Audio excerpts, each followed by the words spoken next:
आत्मीय भाइयों एवं बहनों, प्रज्ञा लघु पुस्तक माला 25, लेखक पंडित श्री राम शर्मा आचार्य। विषय अपने को पहचाने। परम पूज्य गुरुदेव के विचारों को मैं अनिल कुमार श्रीवास्तव आपको अपनी आवाज में इन एकांत के क्षणों में पढ़कर सुनाता हूं। आप आइए सुनते हैं। आप साधारण व्यक्ति नहीं हैं। आप साधारण व्यक्ति नहीं हैं। आप एक ऐसे पिता के पुत्र हैं जो संसार के सब प्राणियों का जन्मदाता और पालन करता है। आप परमात्मा की प्रेरणा और दिव्य विधान से जन्मे हैं।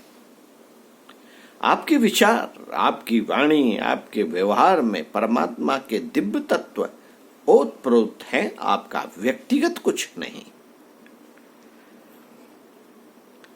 आपका व्यक्तिगत कुछ नहीं है। सब परमात्मा का है। आपका शरीर इसकी विभिन्न क्रियाएं भी ईश्वर के ही अधीन है। जिस परमात्मा के विधान से अनंत ब्रह्मांड लोक संचालित होते हैं, उसी से आपका जीवन और क्रियाएं भी संचालित होती हैं। साधारण अमीर का पुत्र ही अपने को धन्य मानता है और अकड़कर चलता है, पर आप तो कुबेर लक्ष्मीपति के भाग्यशाली पुत्र हैं। आपका शरीर पवित्र मंदिर है। आपका मन परमात्मा का गृह है। आपकी संपदा का कोई पार नहीं, कोई मर्यादा नहीं। आप हमारी बात मानिए, अपने को ईश्वर का पुत्र होना स्वीकार कर लीजिए।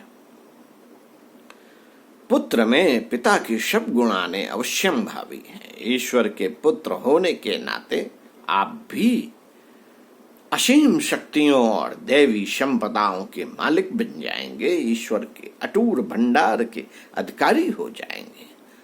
आप जंतु विज्ञान विशारदों से बातचीत कीजिए।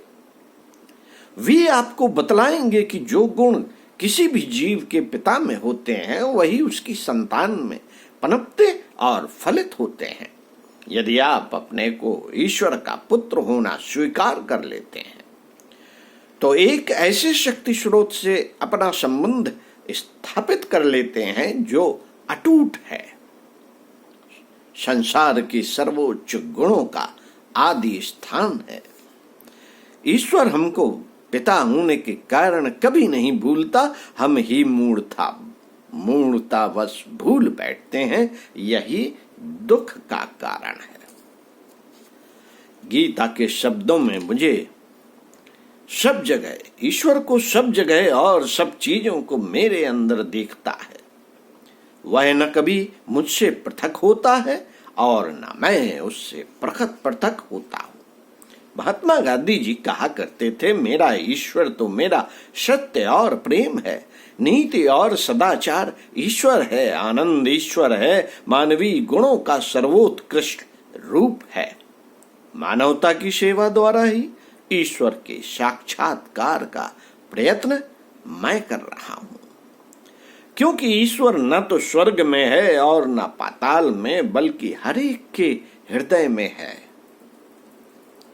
क्या आप अपने को ईश्वर का पुत्र मानते हैं? यदि हां, तो उन्हीं गुणों को अपने चरित्र में विकसित होने दीजिए।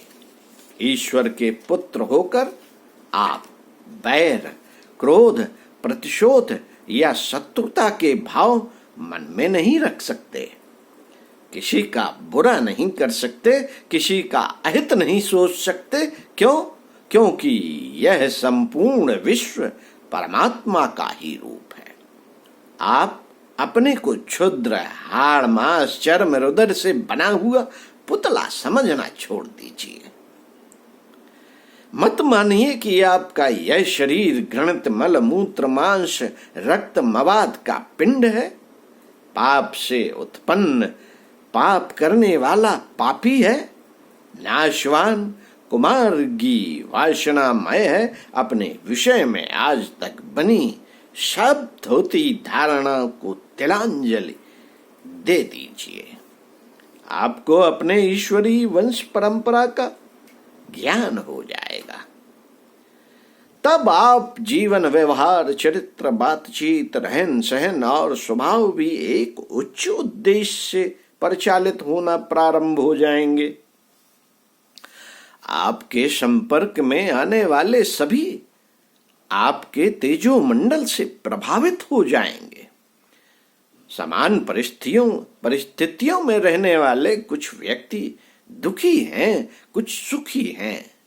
अतृप्त और दुखी व्यक्तियों की धारणा है कि ईश्वर की इच्छा अनुसार ही लोग सुखी और दुखी होते हैं। ईश्वर ही विपत्तियां देते हैं, हमें सजाएं देते हैं, तो हमारे जन्म जन्मांतरों के पापों का दुष्परिणाम है, जो हमारे पापों का दुष्परिणाम है। किंतु यह तर्क थोथा और सारहीन है। सोच कर देखिए, क्या कोई ऐसा पिता हो सकता है जो अपने सब पुत्रों से बराबर प्रेम न करता हो? पिता तो सदैव ही स्नेह की वर्षा करता है, उसकी डांट फटकार में भी स्निग्धता छिपी रहती है। संसार में असंख्य स्त्री पुरुषों ने ईश्वर के प्रेम, स्नेह, सहायता, दिशा, संकेत को समझा है, अनुभव किया है। फिर यदि आप ही उसे अनुभव नहीं करते तो यह आपका दोष है। सूर्य तो चमक रहा है, उसकी रश्मियों को अनुभव न करना आपकी गलती मानी जाएगी। मनुष्य सृष्टि का सबसे समुन्नत ईश्वरीय शक्तियों, असीम सिद्धियों को धारण किए हुए सबसे शक्तिशाली प्राणी है। बुद्धि और ज्ञान उसके मुख्य गुण हैं, जिनके बल पर यह संसार के साथ प्राणियों का सम्राट है। मनुष्य सर्वशक्तियों का समूह है। भगवान ने अपने रूप में मनुष्य की सृष्टि की है। सर्वश्रेष्ठ ज्ञान उसके मन, शरीर और आत्मा में भर दिया है। मनुष्य का निर्माण ईश्वरीय नियम, संदेश, सद्भावनाओं और विवेक आदि के व्यापक प्रचार तथा सृष्टि में सत्य, न्याय और व्यापक प्रसार तथा सृष्टि में न्याय, सत्य और प्रेम के समापन के लिए, स्थापन के लिए किया गया है। उसने मनुष्य को ऐसी दिव्य शक्तियां दी हैं जिसके द्वारा सात्विक वृत्तियों की प्रतिष्ठापना हुई। सत्य, समानता और सदाचार का व्यापक प्रसार कर मनुष्य ने सृष्टि को रहने योग्य बनाया है। मानवीय अंतरात्मा की सात्विक वृत्तियों के प्रयोग से ही यह संसार रहने योग्य बना हुआ है। मनुष्य के अंदर ईश्वर का जो केंद्र है उसे हम आत्मा कहते हैं। यह मनुष्य का शक्ति केंद्र है, जिसके द्वारा हमें ईश्वर के गुप्त संदेश निरंतर मिला करते हैं। आत्मा के आदेश से मनुष्य श्रेष्ठतम कर्तव्य की ओर चलता है, पुण्य संचय करता है, अन्य प्राणियों से उच्च स्तर पर चढ़ता है, सद्गुणों को बढ़ाता है, आत्म बल को विकसित करता है, बुद्धि को तीव्र करता है तथा विवेक को जागृत करता है। वास्तव में मनुष्य में अन्य जीवों से अधिक विकसित होने की जो क्रिया चल रही है, उसका प्रधान कारण आत्मा के गुप्त दैवी आदेश ही है। हमारा वह शक्तिशाली पिता हमारे पीछे है, तब हम भला कैसे अशक्त, असहाय और अयोग्य बने रह सकते हैं? हम स्रष्टा हैं, शुचि हैं, हम निर्विकार हैं, हमारे कण कण में ईश्वरीय शक्ति का निवास है। हमें इस आत्म शक्ति से सर्वत्र राज्य करना है। तुम परमात्मा के पुत्र हो, सम्राटों के सम्राट, परमात्मा के युवराज हो। तुम्हें ऐसे दिव्य गुणों से विभूषित किया गया है कि दूसरा कोई जीव तुम्हारे मुकाबले में न आ सके। तुम्हें अपनी भौतिक, मानसिक और आध्यात्मिक संपदाओं से युक्त होना चाहिए। अनंत अखंड सुख शांति का भागी बनना चाहिए। याद रखो, जो जाग कर मनुष्योचित शुभ कर्म करता है, देवता उसी को चाहते हैं। अर्थात उसी के भीतर देव शक्तियां जागृत होती हैं जो सोए पड़े रहते हैं। जो सोए पड़े रहते हैं, देव शक्तियां उनमें नहीं जागती या उनसे प्रेम नहीं करती। मनुष्यों, अपनी मानवता प्राप्त करो। मोह और आलस्य निद्रा से जागो। आपको जागृत से मैत्री करनी चाहिए। आपको मानव जीवन व्यर्थ के कामों में बिताने के लिए नहीं दिया है। वह तो श्रेष्ठ सामर्थ्यवान बनने के लिए ही दिया गया है। किसी व्यक्ति में हम उत्तम गुणों, उच्च चरित्र, स्वास्थ्य, सौंदर्य या कोई प्रशस्त कला देखते हैं तो हमारे अंदर कहीं से चुपचाप एक उच्च भाव पैदा होता है। काश हम भी यही उच्च दैवी भाव या शक्तियां प्रकट कर पाते।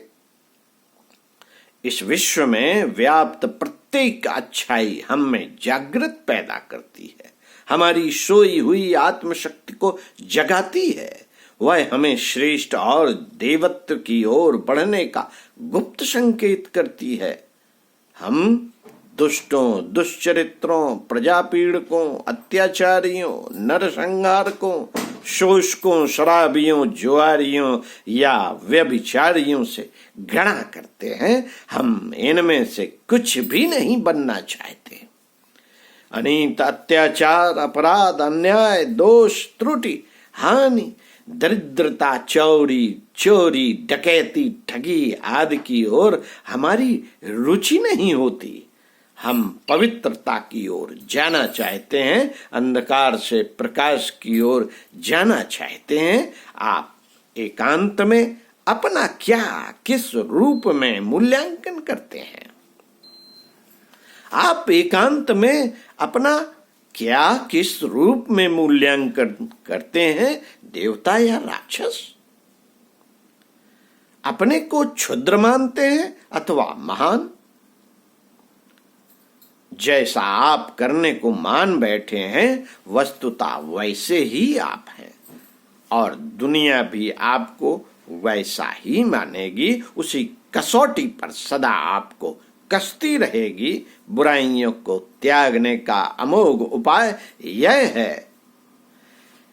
है कि हम एकांत में अपने चरित्र, स्वभाव और शरीर की अच्छाइयों एवं श्रेष्ठ गुणों का ही चिंतन करें और दिव्यात्माओं की अभिवृद्धि करते रहें। अपने लिए हमें वही मूल्य संसार और समाज से प्राप्त होता है जिसका हम दृढ़ इच्छा शक्ति से दावा करते हैं। जो मूल्य निर्धारित करें, वैसी ही दिव्यताएं और शक्तियां प्राप्त करने का प्रयत्न भी करें। मनुष्य अपने मन में स्वयं को जैसा मान बैठा है, वस्तुतः वह वैसा ही है। पंडित श्री राम शर्मा आचार्य आपको इसी क्रम में आगे पढ़कर सुनाएंगे। ओम शांति।